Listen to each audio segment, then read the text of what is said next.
Assalamualaikum warahmatullahi wabarakatuh.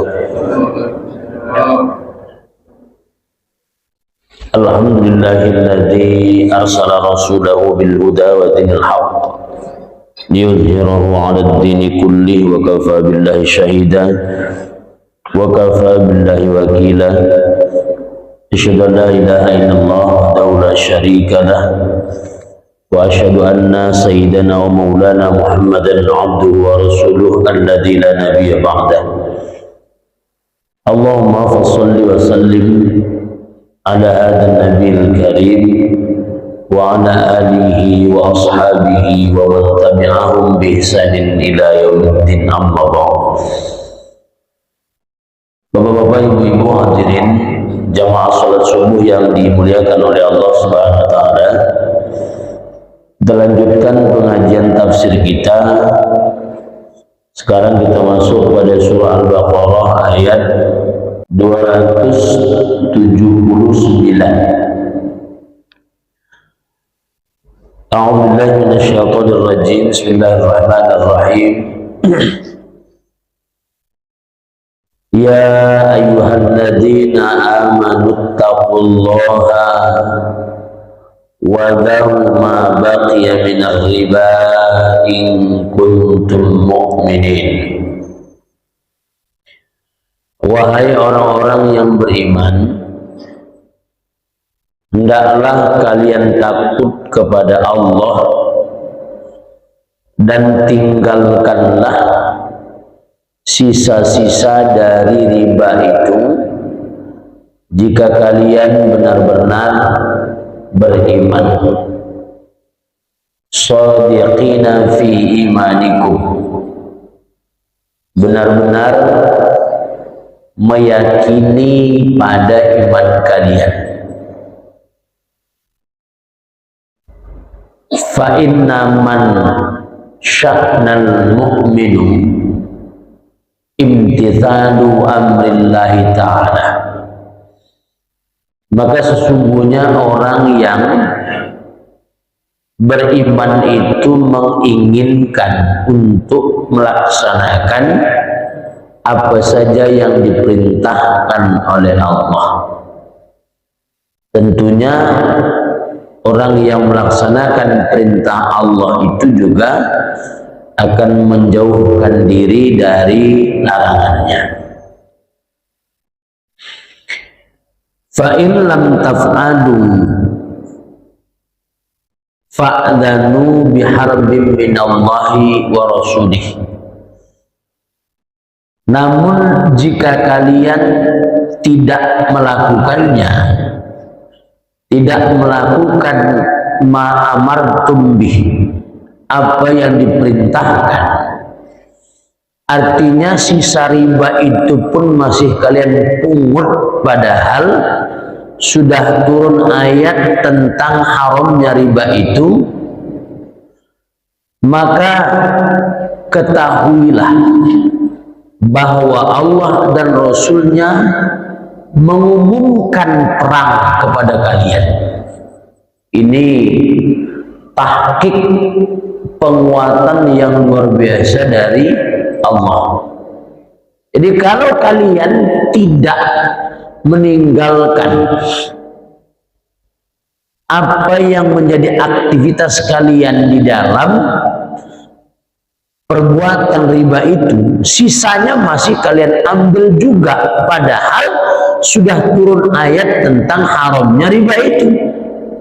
Fa'dan, maka ketahuilah biharbin minallahi wa rasulih, Allah dan Rasulnya mengumumkan perang kepada kalian.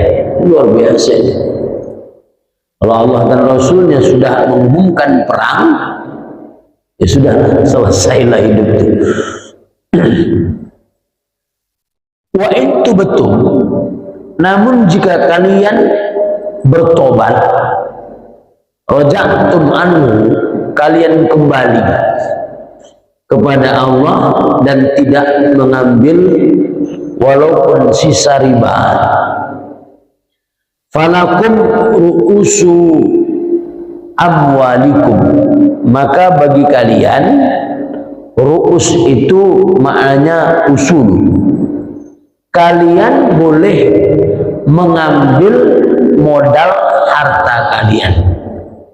Berapa dulu yang kalian hutangkan kepada orang itu? 100 juta, itu aja diambil. Sisanya ada sedikit lagi, seharusnya kan 140 juta, bunganya 40 juta, sudah diambil 20, sisanya tinggal 20 lagi. Gimana? Ya udah, tahu sudah diambil. Bagi kalian, modal harta kalian itu. Jadi kalimatnya itu ru'usu amwalikum. Jadi kalau kita mendengar istilah kapitalisme yang menjadi dasar ideologi sekulerisme, nah itu ada memenya nih. Kapital itu kan artinya modal, kapital, modal atau harta.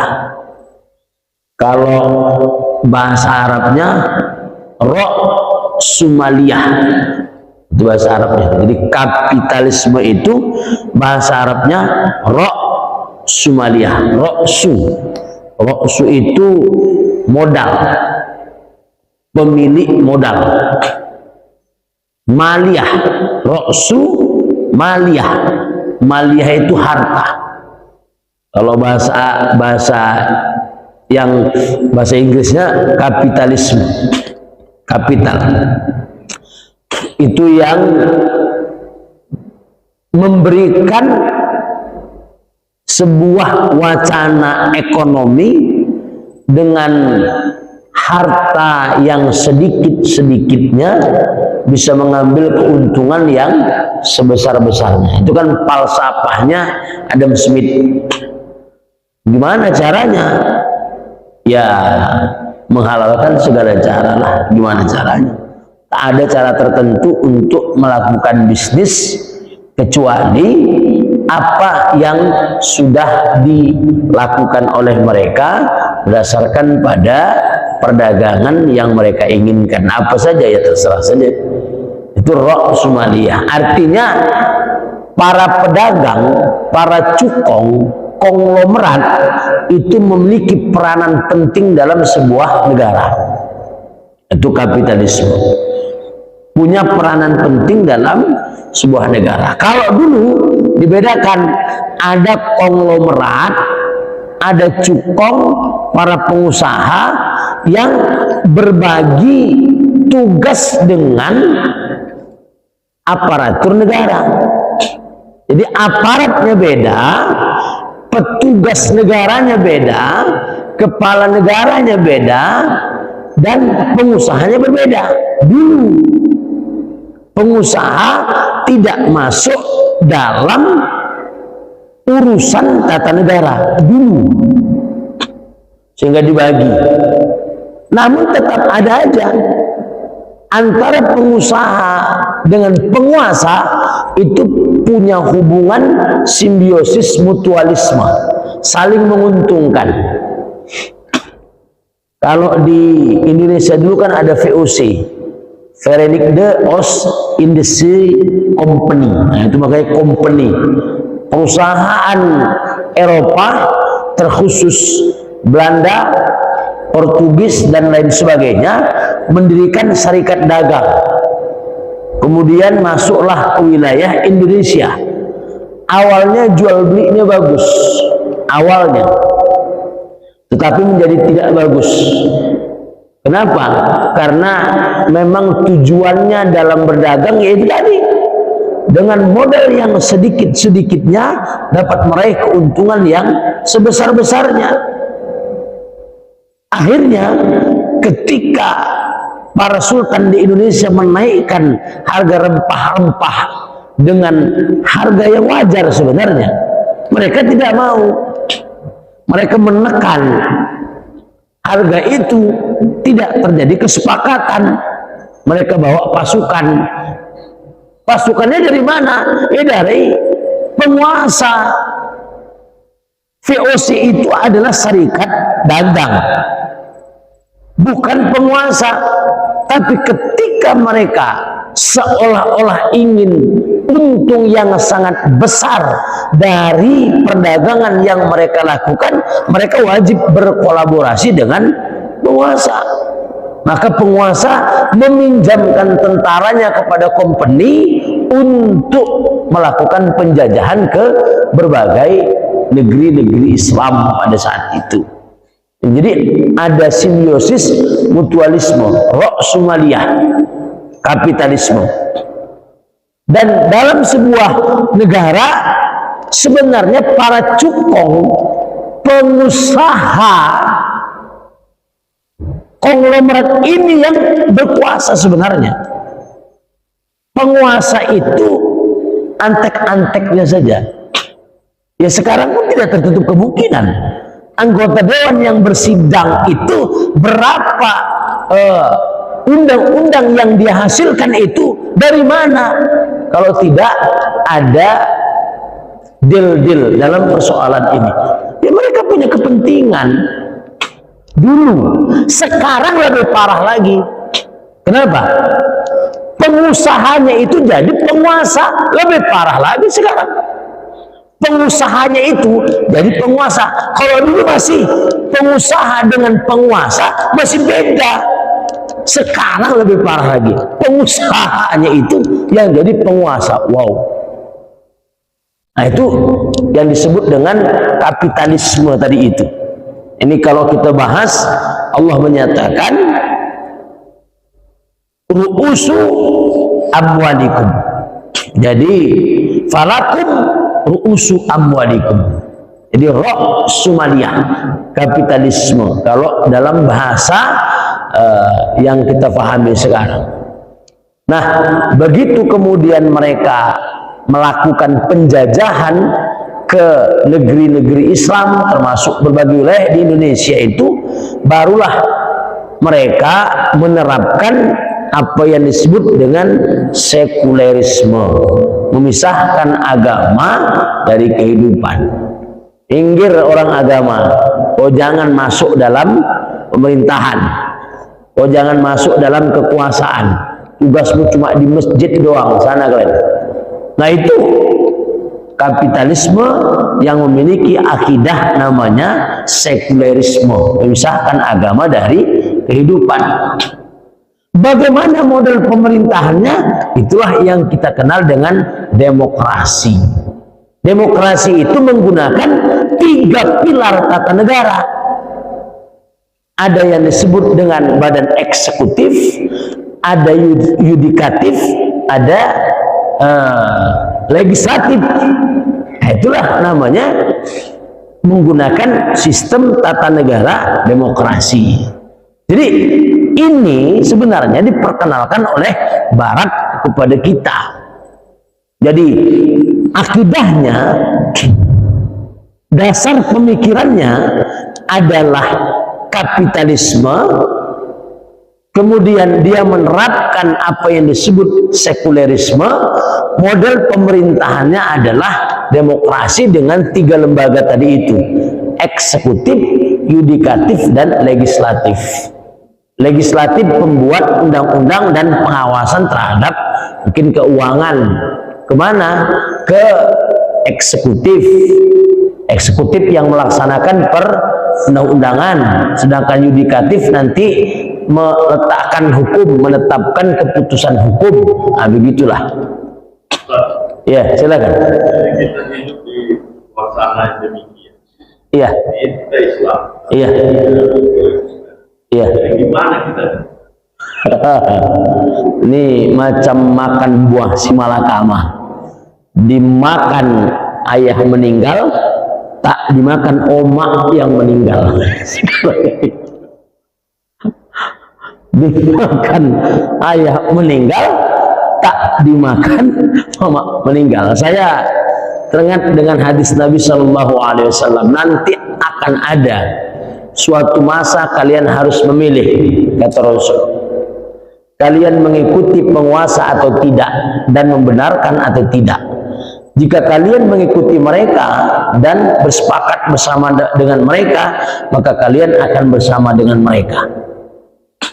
Jika kalian kemudian tidak bersama mereka atau kalian lari dari mereka, maka kalian akan selamat, kata Rasul. Ya, ke Bandar Labuhan. Artinya, kalau bahasa yang saya pergunakan, kalau mereka melaksanakannya sesuai dengan perintah dan larangan Allah, ayo dukung. Tapi kalau tidak, kenapa harus didukung? Itu kalau saya berpikir begitu. Kan maaf, misalnya penjilat tetaplah penjilat, pengkhianat tetaplah pengkhianat, tapi pejuang berbeda dengan penjilat dan pengkhianat. Ini kan berbeda dia. Kalau penjilat, sampai kapanpun dia akan menjadi penjilat. Pengkhianat sama. Tapi kalau pejuang tidak begitu. Dia tetap akan bertahan dalam hidup untuk menjalankan perintah dan larangan Allah. Dia tidak mudah untuk diombang-ambingkan.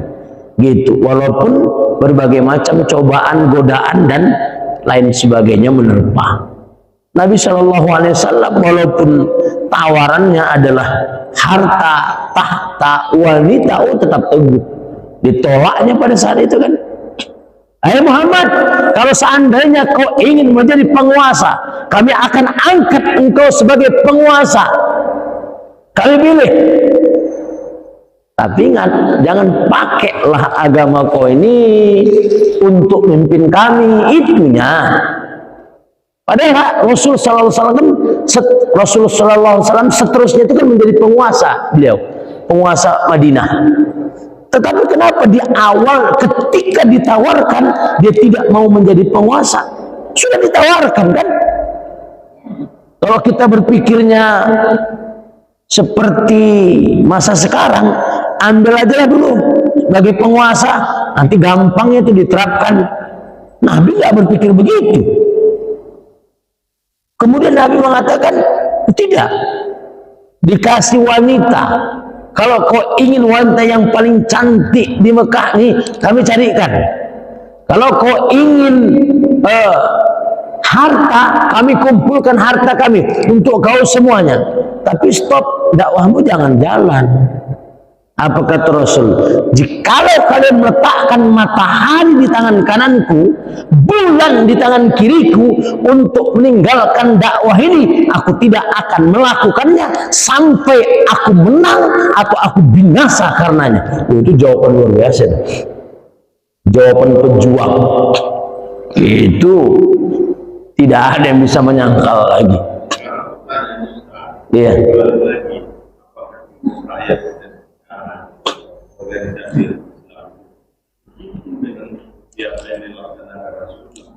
Enggak juga. Iya. Organisasi Islam terbesar sendiri sudah.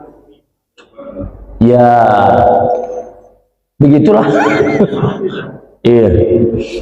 Jadi, ya. Iya. Iya. Dari zaman Rasulullah SAW, munafik itu tetap ada.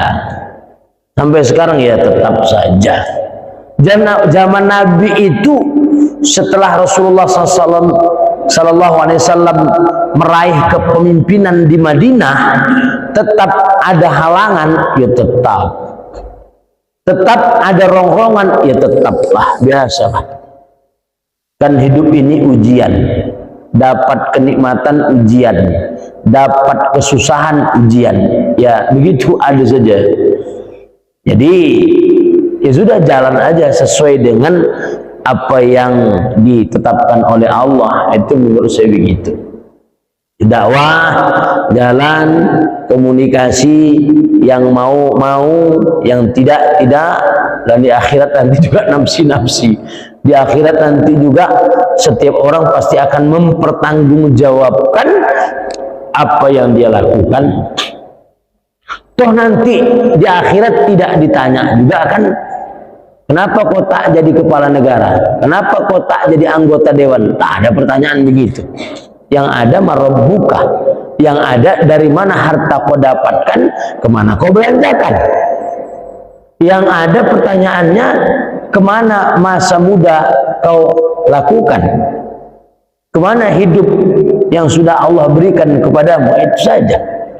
Mau aktivitas atau status sosial kita sebagai ustadz, sebagai anggota dewan, sebagai kepala negara, sebagai pengusaha, toh masing-masing diminta pertanggungjawaban.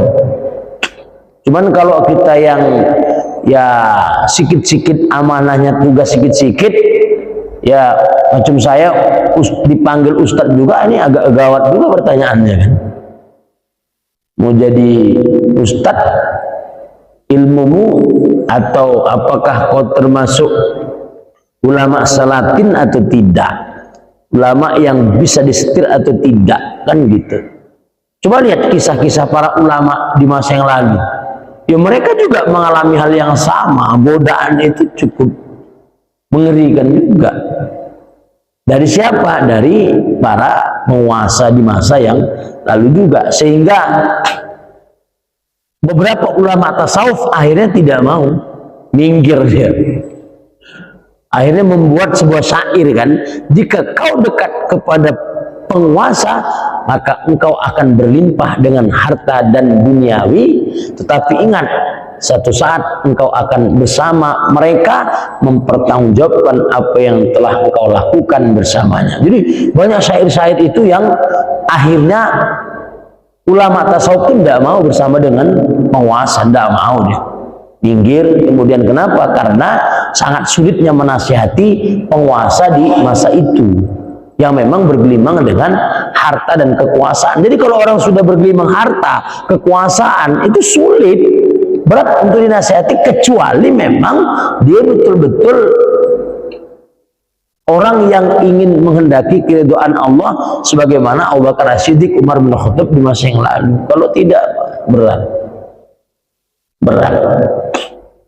Nah, oleh karena itu, maka apa yang kita lakukan sekarang adalah apa yang bisa kita fahami dari berbagai macam perintah Allah dan Rasulnya, itu saja. Apa yang bisa kita buat, apa yang bisa kita buat.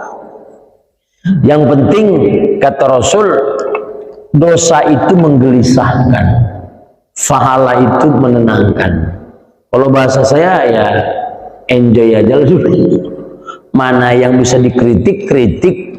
Tak bisa dikritik, kalau bahasa Melayunya lantaklah ke situ. Apa lagi yang kita buat? Ya tugas para ustadz, tugas para ulama seperti kami kan cuma nasihat saja. Kasih tahu, tak mau tahu, selesai. Asal jangan kami para ulama, para ustadz ini bisa disetir.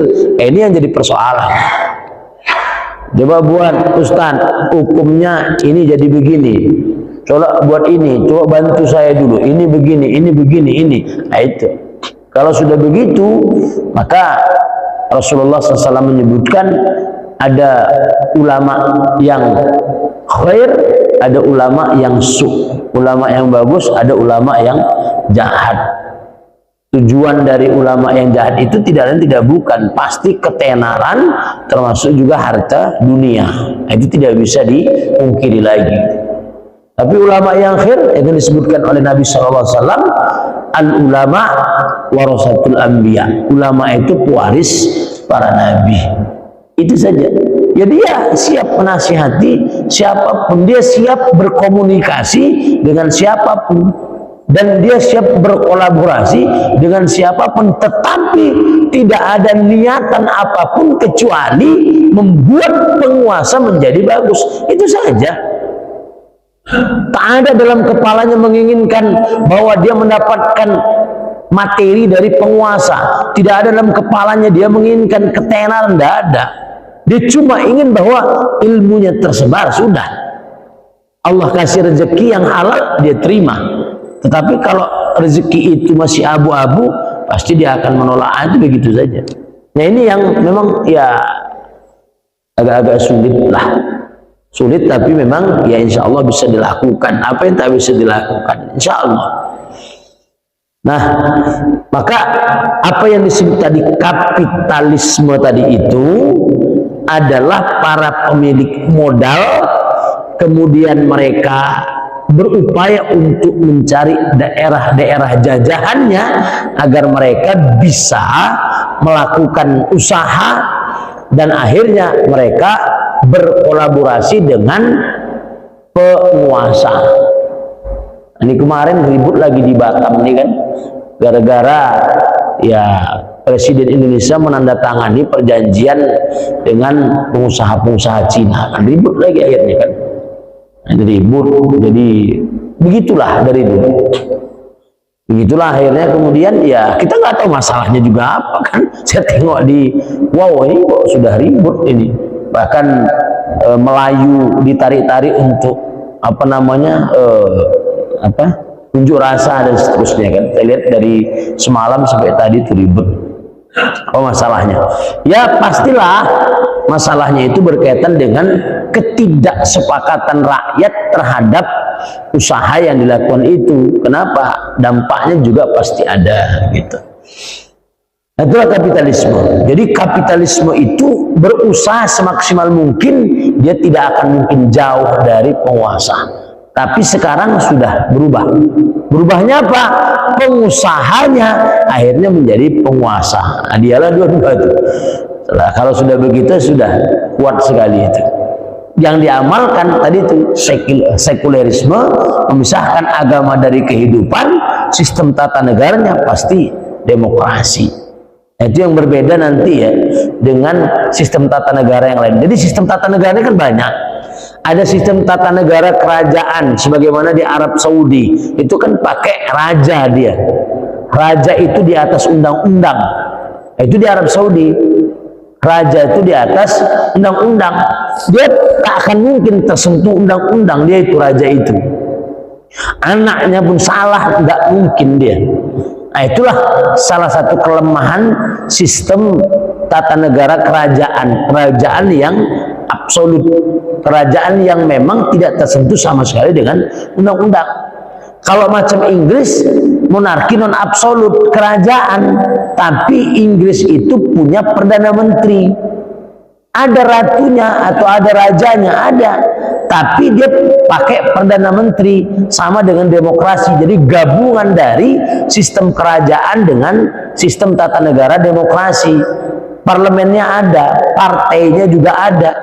Di Arab Saudi ada dua partai, cuman partai itu tidak terlalu dominan dibandingkan dengan kerajaan, karena kerajaan itu seumur hidup kan. Kalau perdana menteri atau presiden kan mungkin ada jabatan 5 tahun. Jadi Inggris itu mirip seperti Malaysia, karena Malaysia itu bekas jajahan Inggris. Itu mirip, karena pertarungan dunia ini, negeri-negeri Islam itu dibawa oleh masing-masing negara penjajahnya pada sistem yang berlaku di negara mereka. Itu Timur Tengah itu kenapa dari dulu perang itu perebutan antara Inggris dengan Amerika, masing-masing punya agen. Inggris agennya ini didukung oleh senjata, Amerika agennya ini didukung juga, masing-masing punya backing. Kalau masing-masing sudah punya backing, mainlah main antara satu dengan lainnya. Siapa yang backing paling kuat, dalam satu waktu kemudian agen Inggris yang menang. Maka kalau kita lihat dalam sejarah, sekarang yang berkuasa di Arab Saudi itu kan Raja Saud awalnya. Raja Saud itu memberontak kepada kekhilafan Utsmani di masa yang lalu. Kemudian mereka bersekongkol dengan pasukan Inggris untuk menyerang khilafah Utsmani, dibantu pula oleh kelompok Wahabi, kelompok pengajian Salafi itu, atau Syekh Abdul Wahab. Ya dalam sejarahnya kan begitu. Kemudian mereka menang, karena pada saat itu khilafah Utsmani semakin melemah. Khilafah Utsmani dulu kan di Turki ya, khalifah terakhir itu Khalifah Abdul Majid II, sebelumnya ada Khalifah Abdul Hamid II misalnya. Itu kalah, Inggris akhirnya kemudian menang pada saat itu. Kemudian Inggris ya minta apa namanya jatah, termasuk beberapa proyek-proyek kan, termasuk proyek kereta api pertama di Arab Saudi itu dilakukan oleh Inggris. Itu nanti ada film namanya Lawrence of Arabia, itu ada filmnya itu badan intelijen Inggris yang ditugaskan ke Arab Saudi di Timur Tengah itu, sehingga Arab Saudi ketika menang dia punya hutang dengan Inggris pertama, kemudian dengan Syekh Abdul Wahab atau Salafi tadi punya hutang dengan Inggris, dia tunaikan hutangnya. Dengan Syekh Abdul Wahab atau Saudi atau Salafi tadi itu dia punya hutang. Hutangnya apa? Pokoknya madhabnya adalah madhab kami terapkan. Makanya sekarang di Mekah, Madinah itu madhabnya Syekh Abdul Wahab atau madhab Salafi kalau kita sebutkan begitu. Di sana semua. Kenapa? Karena hutang.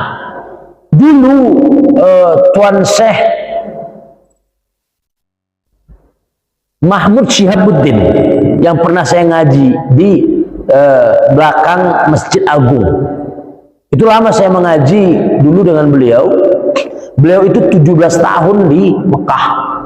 Beliau cerita dulu di Arab Saudi itu 4 madhab berlaku, termasuk madhab Syafi'i. Dan pengajian itu rame. Di sana ada pengajian madhab Syafi'i, sana ada pengajian madhab Hambali, sana ada pengajian madhab Hanafi, sana ada pengajian madhab Maliki. Rame. Sekarang tidak boleh lagi. Siapa bilang Salafi itu madhab Hambali? Enggak, beda. Siapa bilang madhab Salafi itu madhabnya Imam Ibnu Taimiyah? Beda. Mereka hanya mempergunakan nama saja. Nama Imam Hambal dicatut, nama Imam Ibnu Taimiyah dicatut. Untuk apa? Untuk menyamakan persepsi seolah-olah bahwa pengajian Salafi itu madhabnya Imam Ahmad Ibnu Hambal atau madhabnya Imam Ibnu Taimiyah. Bukan. Mereka madhabnya Syekh Abdul Wahab tadi itu yang membantu Raja Saud untuk memberontak kepada Khilafah Utsmani. Berapa yang mati?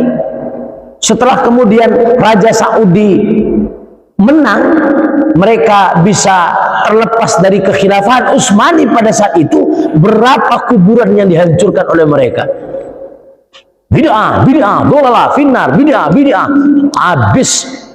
Tujuannya untuk apa? Inggris senyum, bahagia. Di satu sisi mereka mengatakan bid'ah, di sisi lain situs-situs Islam yang menjadi pengingat sejarah kegemilangan Islam selesai, habis semuanya. Mana yang mau diingat? Dulu pernah umat Islam berkuasa, 2/3 dunia dikuasai. Mana lagi situs-situsnya? Sudah dihancurkan dengan alasan bid'ah, dolalah, finnar. Selesai. Hancur situs-situs Islam itu, ribuan situs Islam. Selesai. Iya. Betul-betul Islam atau tidak? Kalau Islamnya ya Islam, akidahnya masih akidah Islam. Cuma lagi itu memaksakan madhab seseorang dengan kekuatan itu berbahaya. Memaksakan madhab akidah, madhab ibadah kepada orang lain itu justru berbahaya. Kenapa? Karena memang ada potensi perbedaan dalam Islam di masa yang lalu. Dia dibiarkan. Yang madhab Syafi'i. Bahkan ini di Mesir, cerita anak saya kemarin, itu di Mesir itu ya hanya bersebelahan dengan apa namanya itu pasar. Di sini masjidnya madhab Syafi'i, di sana masjidnya madhab Maliki. Aman, nggak ada rusuh, nggak ada. Biasa aja tuh. Ya kita misalnya nih, di mana ya kemarin? Sana Masjid Muhammadiyah, di sini masjid NU Al-Wasliyah Al-Ittihadiyah. Kalau aman ya aman aja kan. Nah sempat kemudian katakanlah orang-orang Muhammadiyah berkuasa memaksakan kehendaknya terhadap mazhab, kita tidak boleh kunut. Apa nggak perang kita? Oh jangan paksa kami untuk tidak pakai kunut. Dari atuk nenek moyang kami sholat subuh pakai kunut, ini kan bahaya, perang. Maka tidak boleh memaksakan madhab. Ya sudah sesuai dengan madhabnya masing-masing. Nah kita juga begitu.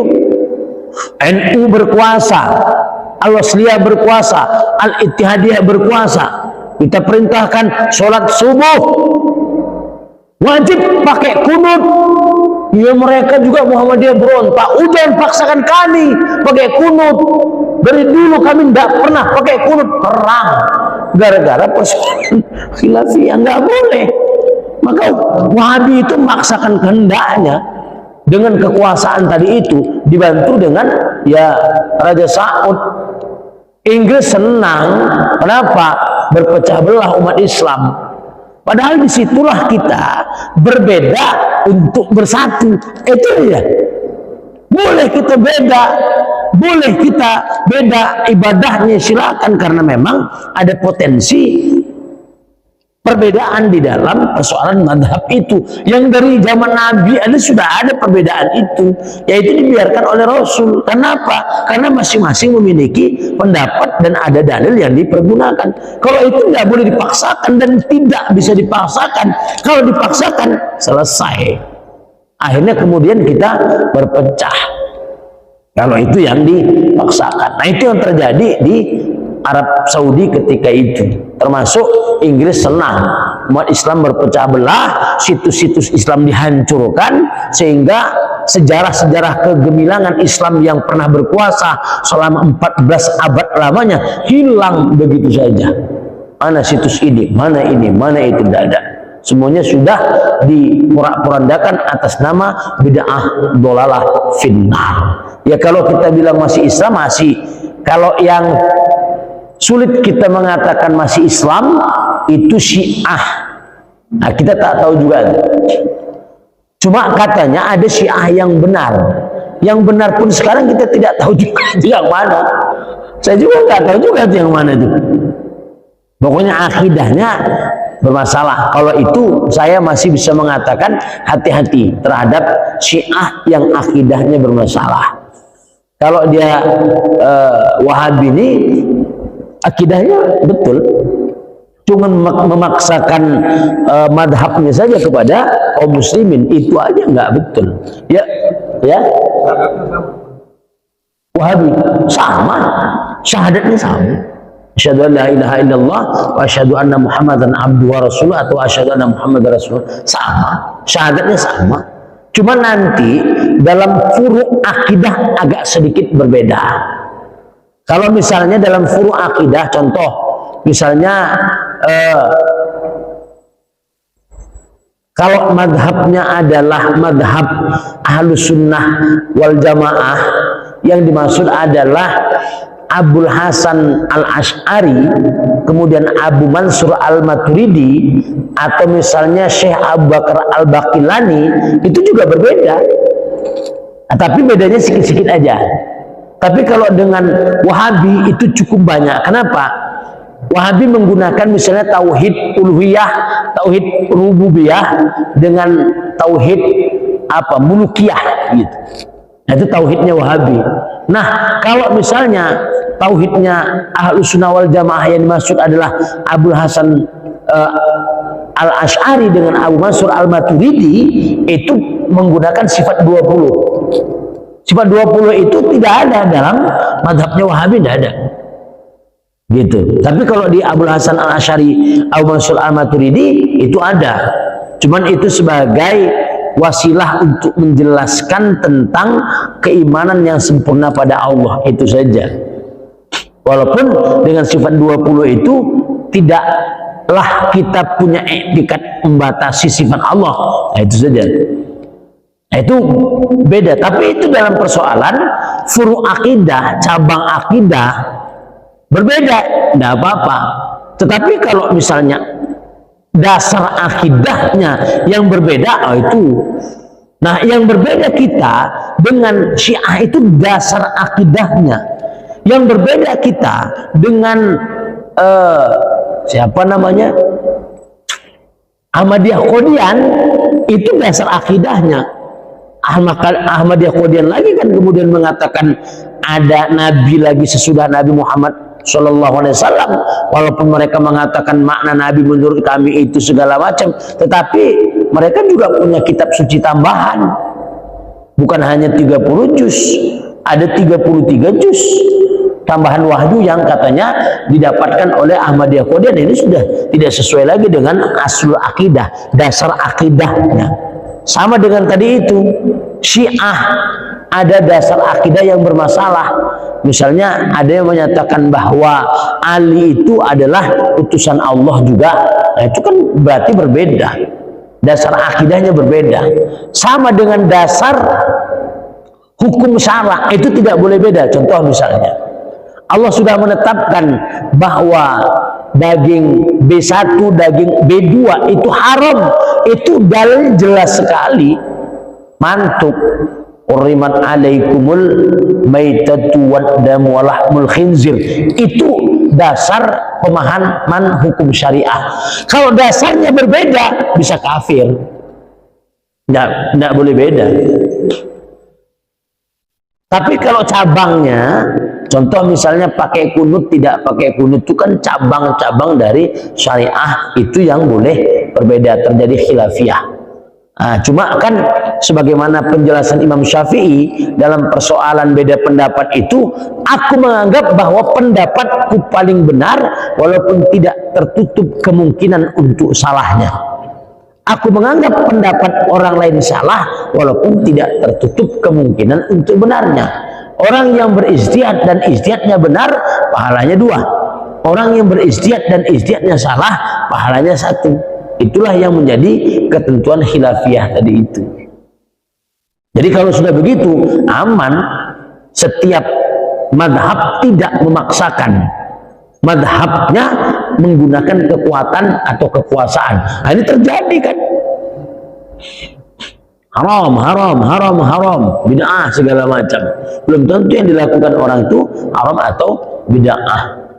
Itu memaksakan madhab dengan kekuatan atau kekuasaan, itu cukup berbahaya. Nah, ini penjelasan ringkas lah ya, berkaitan dengan tadi dasar harta atau modal harta tadi itu tidak boleh diambil lebihnya. Yang diambil itu falakum ru'usu amwalikum la tazlimuna wa la tuzlamun. Kalian tidak mendolimi orang lain dan kalian tidak didolimi. Berarti aktivitas riba itu mendolimi orang lain. Berarti aktivitas riba itu ada yang mendolimi, pasti ada yang didolimi. Wa in kana du usratin, dan jika orang yang berhutang itu memiliki kesulitan, dia hutang sama kita, sulit, belum bisa bayar, fanadhiratin ila maisarah, maka tangguhkanlah sampai dia memiliki kelapangan. Kan itu ayatnya itu.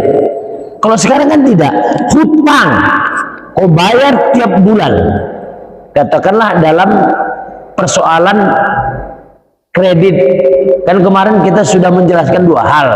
Kalau hutangnya langsung hutang uang, nah itu kan berbeda dengan hutangnya hutang barang. Jadi kalau hutang barang namanya dainun, kalau hutang uang namanya qardun. Nah, itu beda. Utanglah uangmu 5 juta, namanya qardun. Ini sepeda motor berapa? 5 juta. Bisa dikredit? Bisa. Namanya dainun. Itu beda. Qardun itu yang tidak boleh mengambil untung. Haram hukumnya. Mengambil untung, kalau mengambil untung namanya riba. Tapi dainun boleh mengambil untung, cuma ada cumanya. Tidak boleh ada kesepakatan kalau terlambat dalam pembayaran dikenakan bunga. kau bayar tiap bulan tanggal 3 ya. Lewat kau tanggal 3 membayar dikenakan bunga 2%, itu riba. Nah itu makanya tadi itu, kalau seandainya mereka yang berhutang, baik hutangnya dalam bentuk qardun atau dainun tadi itu memiliki kesulitan, fanadhiratin ila maisarah, tunggulah sampai dia memiliki kelapangan. Wa antasaddaqu khairul lakum in kuntum ta'lamun, dan menyedekahkan. Itu lagi kan, ini kalau dengan otak kita nggak sesuai ini. Udah dia utang tak bisa dia bayar, kita sedekahkan pula lagi sama dia. Ini kalau dengan otak kita kurang pas, otak kita. Makanya seharusnya otak kita yang disesuaikan dengan Al-Quran, jangan Al-Quran yang disesuaikan dengan otak kita. Itu jadi masalah. Kalau bahasa Zaidun MZ, kalau ada kayu yang diukur dengan ukuran, duanya tak sesuai kayu dengan ukuran, apa yang dipotong? Yang dipotong kayu atau ukurannya? Ya kayu yang dipotong, bukan ukurannya. Gitu. Jadi kayu harus mengikuti ukuran, bukan ukuran harus mengikuti kayu. Jadi kalau mereka memiliki kesulitan, kasih tangguh. Kalau tak bisa bayar, udah sedekahkanlah. Karena saya tak cocok dengan utangnya. Udah marah-marah sama dia kan. Gitu. Wa tasaddaqu, dan menyedekahkan, apakah sebagian atau seluruhnya, khairul lakum, lebih baik bagi kalian, in kuntum ta'lamun, jika kalian mengetahui hakikat yang sebenarnya, jika kalian tahu itu, kata Allah.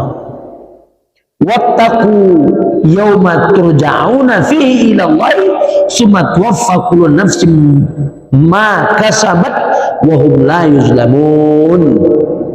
Dan takutlah kalian kepada Allah pada hari kalian dikembalikan kepada Allah, kemudian setiap jiwa akan diminta pertanggungjawaban terhadap apa yang dia lakukan, dan mereka sama sekali tidak didolimi, tidak mengurangi kebaikan atau tidak menambah kejahatan kalian.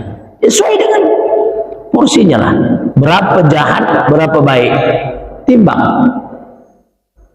Faman ya'mal mithqala dzarratin khairan yarah wa man ya'mal mithqala dzarratin syarran yarah. Nah gitu kan. Jadi itu tadi, ini nggak sesuai kayaknya. Udahlah dia utang. Bahkan dalam hadis Nabi, apabila ada orang yang berhutang kepada kalian sekali, dia utang, udah, ternyata sekali itu kita tangguhkan, udah itu utang pula lagi dia. Udah utang yang semalam belum bayar, utang pula lagi. Mulai emosi-emosi, semalam aja belum kau bayar, utang pula. Tapi dalam hadis Nabi, menghutangi orang 2 kali itu sama dengan memberi sedekah sekali. Menghutangi, utanglah kemarin belum bayar ya, ya udah nah sekali lagi nah, utang 2 kali.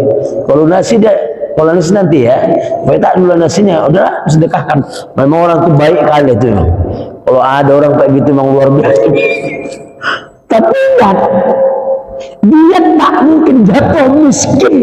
Dan termasuk banyak penjelasan para ulama berdasarkan dalil Al-Quran dan Sunnah, orang rajin bersedekah dia tidak akan pernah jatuh miskin. Luar biasa kan? Tak akan pernah dia jatuh miskin kalau dia rajin bersedekah. Ya niatnya lillah lah, bukan karena niat yang lain-lain, tidak gitu. Tak ada niat yang lain. Kalau udah ada niat-niat yang lain, hancurlah itu sudah.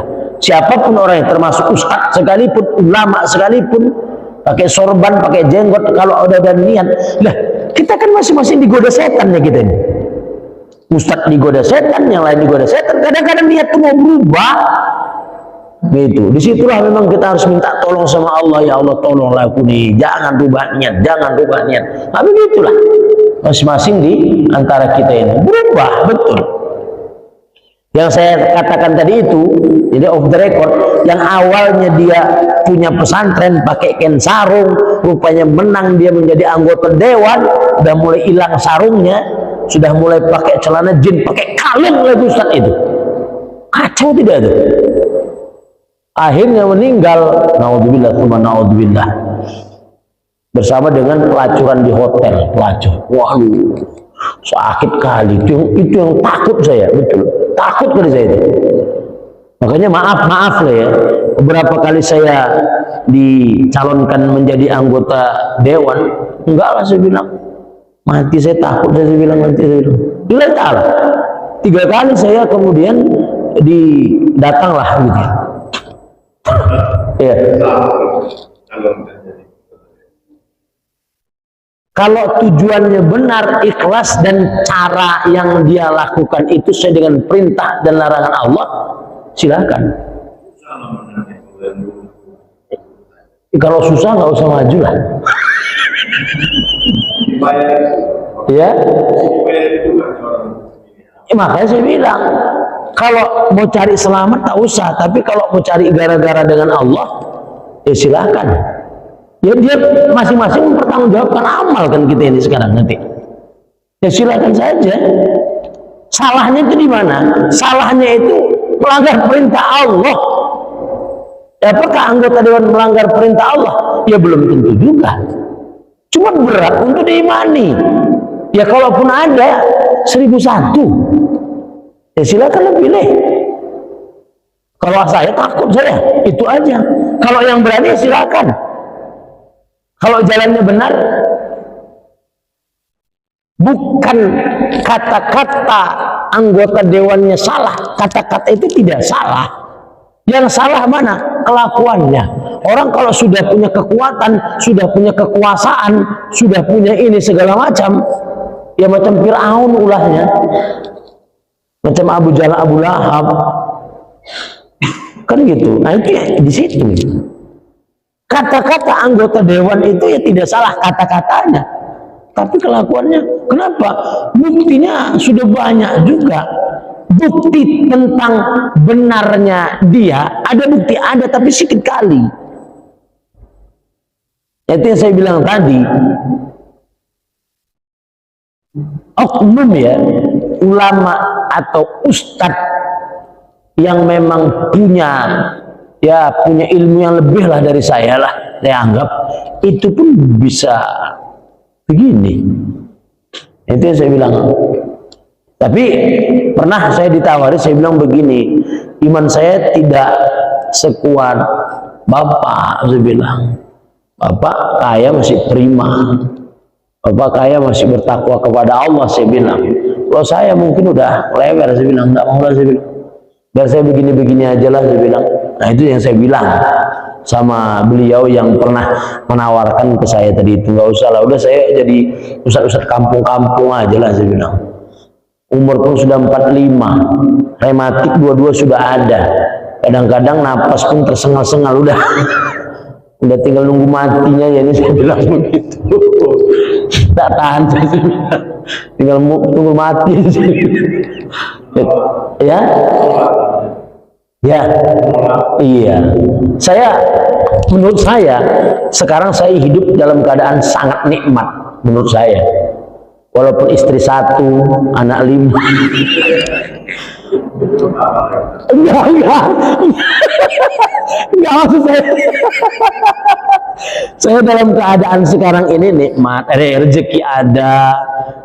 Maaf ya, mobil walaupun ya tahun 2008 kemana-mana ya alhamdulillah, enggak ada suntuknya. Saya bilang sekarang ini saya nikmat saja, mau jalan saya, mau lari. Kalau takut saya daftar jadi anggota dewan, nggak cocok pula, pening kepala saya, maunya gila. Ada kan yang kasus anggota dewan tuh akhirnya gila, akhirnya nggak mau saya nambah-nambah beban. Ya udah aman, anak ya ada disekolahkan, ada duit ya dapat, tak ada diam. Jadi kalau sekarang Ya, milih antara dewan, pakai apa di dalam istikharah? ya silakan aja pakai istikharah, nggak apa-apa, silakan. mau pakai istikharah, mau pakai tahajud juga silakan. Ya kalau misalnya kemudian bimbang jangan lakukan. Kalau misalnya tidak bimbang ya lakukan. Cuma ya masing-masing kita nanti pertanggungjawabkan diri kita di hadapan Allah Subhanahu wa taala, itu pasti itu. Pasti. Ya saya juga akan mempertanggungjawabkan. Takut pula nanti saya itu tadi amanah yang diberikan kepada saya menyeleweng, makin parah hidup saya. Udah sekarang pun banyak amanah yang terlupakan, tambah amanah lagi. Kalau bahasa agak-agak apa namanya, bahasa agak-agak kurang ajarnya, mampus lah nanti. Kacau, takut saya ini pun ngurusi pesantren udah peningnya 7 keliling, saya pikir tambah lagi. Gimana Pak? Belum tentu. Maaf, ada satu sekolah yang besar itu di Tanjung Murah Kota, itu besar sekolahnya, hancur tuh sekarang. Wallahu alam. Akibat kelakuan mungkin ya. Ya, mugahnya luar biasa tuh. 5 bulan guru nggak gajian. Itu guru kucar kacir itu, kecuali yang sertifikasi. Sekarang hidup segan mati tak mau. Mana? Tak cari aja lah sendiri. Masuk pula nanti ke YouTube, nanti payah. Dan beberapa sekolah begitu. Nah, jadi ya terserahlah masing-masing gitu kan. Kalau saya bilang enggak. Saya hidup kayaknya nyaman lah, beginilah sudah, si ceramah apa segala macam, nanti jalan-jalan ya minggu ini nanti tahap bersepeda, tahap apa, udah enak hidup saya pikir. Nah gitulah Pak kira-kira ya. Saya tak mau menambah beban lagi, walaupun ya harta tidak banyak, tapi masih bisa lah, nenek kereta bisa. Anak jalan-jalan masih bisa. Udahlah, mau zikir nanti ya alhamdulillah bisa, ibadah bisa, enak saya pikir. Udah males nambah beban lagi. Gitu Pak kira-kira ya. Wallahu alam. Apapun udah enaknya sudah kan. Udah jangan dicari-cari penyakit lah, udah tambah canggih tambah parah nanti penyakitnya. Ya kira-kira begitulah. Ya. Kalau kita hutang barang, ya dibayar dengan barang lain. Hutang barang. Misalnya kita beli beras, ya. beras itu diganti dengan Indomie. Asal sepadan ya Pak ya. Misalnya kalau itu kan namanya barter, namanya itu barter. Cuma ada barang-barang yang barter tidak boleh bertangguh, tidak boleh hutang. Contoh misalnya emas itu tidak boleh bertangguh pertukarannya, kecuali dia hutang dalam bentuk dain. Kalau pertukaran itu kan tafadul namanya. Tafadul itu ada kelebihan, ada kekurangan, namanya riba fadl. Emas misalnya 24 karat dengan emas London sekian misalnya, itu tidak boleh tidak sama, harus sama, dan tidak boleh bertangguh. Besok raya nggak boleh, hari itu juga. Kalau terjadi pertangguhan, itu yang disebut dengan riba pertangguhannya, kalau riba fadl. Tapi kalau misalnya dalam bentuk misalnya beras itu nanti ada disebut dengan barang-barang ribawi. Contoh barang ribawi itu adalah emas, perak, kemudian garam, kurma, kismis, gandum. Ada 6 barang-barang ribawi yang itu tidak boleh pertukarannya bertangguh, tidak boleh pertukarannya itu punya jeda waktu, tidak boleh, harus sama. Garam tukar apa? Tukar gandum misalnya, berapa garamnya, berapa gandumnya harus sepadan, dan tidak boleh bertangguh. Hal itu juga, garam berapa, ini berapa, itu bisa, nilainya harus sama. Kalau tidak boleh. Garam misalnya sekilo berapa, gandum sekilo berapa misalnya. Tapi kalau beras itu boleh. Kenapa? Bukan termasuk barang ribawi. Jadi 6 barang ribawi itu yang tidak boleh. Bahkan di beberapa penjelasan fikih, barang ribawi itu tidak boleh dicicil. Contoh nih garam. Pak ya, aku ambil dulu garam bapak dia, berapa? 10 kilo ya. Nanti ku cicil 3 kali, itu nggak boleh. Itu namanya barang ribawi. Yang boleh apa? Bertangguh. Contoh misalnya, Pak, aku ambil garamnya 3 kilo ya, kapan bayarnya? Sebulan lagi. Sekali aja bayar, tidak boleh 2 kali atau tidak boleh 3 kali. Itu namanya barang ribawi yang tidak boleh dilakukan dain padanya. Kalau dain itu kan cicilan artinya. Boleh dilakukan sebagaimana kordon. Kordon itu sekali bayar walaupun bertangguhnya sampai lama. Itu beda antara dainun dengan kordon. Jadi 6 barang ribawi itu tidak boleh hutangnya bertangguh. Makanya kemarin ada kawan saya, kebetulan dia distributor garam. Dia mengutang-utangkan garam ke kedi-kedi. Dia distributor besar lah untuk dua kawasan Desa Serdang. Dia tanya, Ustaz, boleh 2 kali bayar? Tidak boleh, saya bilang. Itu barang ribawi, karena hadis Rasul itu termasuk barang ribawi. Jadi hadis Nabi itu tidak membolehkan barang itu bertangguh atau dicicil berapa kali. Bahkan kalau dia hutang menggunakan uang, itu wajib dibayar sekali walaupun jangka waktunya lama. Akhirnya kemudian sama tokenya dia bilang, biasanya kan nyicil tuh, nyicil sampai 3 bulan kalau tidak silap saya. Akhirnya dia minta sama tokenya, Pak, saya bayar sekaligus tapi 3 bulan boleh? Janganlah, cicil aja sebulan kayak mana biasa. Gak boleh, sama guru saya nggak dibolehin. Itu dia bilang. Akhirnya ya udahlah, sesuai dengan agama kamu saja. Nah gitu kata tokenya. Akhirnya 3 bulan tuh bayarannya. Artinya dia tidak boleh cicil. Biasanya cicil kan 3 bulan, sebulan sekian. Misalnya dia utang, katakanlah garam itu 100 juta. Itu jadi bagi 3, 30 juta, 30 juta, 40 juta. Nah itu kan, itu saya bilang nggak boleh gitu. Kalau garam itu barang ribawi, saya bilang. Jadi gimana Ustaz katanya? Sekaligus aja 3 bulan itu dibom semuanya di sana 100 juta, saya bilang. Kalau itu nanti terjadi dain dalam barang ribawi itu tidak boleh, saya bilang. Hukumnya haram. Kenapa? Fikih menjelaskan itu, saya bilang. Oh, jadi Ustaz, dibomnya sekaligus 3 bulan dibom 100 juta. Nah gitu. Kira-kira begitu. Wallahu a'lam bishawab. Baiklah ya. Dah. Insyaallah kalau ada yang bertanya ditangguhkan dulu. Demikian yang dapat saya sampaikan, mudah-mudahan ada manfaatnya. Mudah-mudahan Allah Subhanahu wa taala memberikan kekuatan kepada kita untuk bisa melaksanakan apa yang menjadi perintah dan apa yang menjadi larangannya kita jauhi. Mudah-mudahan Allah Subhanahu wa taala mengumpulkan kita di tempat yang mulia ini. Insyaallah di akhirat nanti Allah kumpulkan kita pula di dalam surganya. Amin ya rabbal alamin. Bismillahirrahmanirrahim. Allahumma alimna ma jahilna wa dzakkirna ma nasina wa anfa'na bima 'allamtana ya Allah ya arhamar rahimin. Allahumma faqihna fid din. Allahumma faqihna fid din. Allahumma faqihna fid din ya mujibat du'a'is sa'ilin. Wassallallahu wasallam alaihi. Alhamdulillahi rabbil alamin. Ila liqa ma'as salamah. Assalamualaikum warahmatullahi wabarakatuh.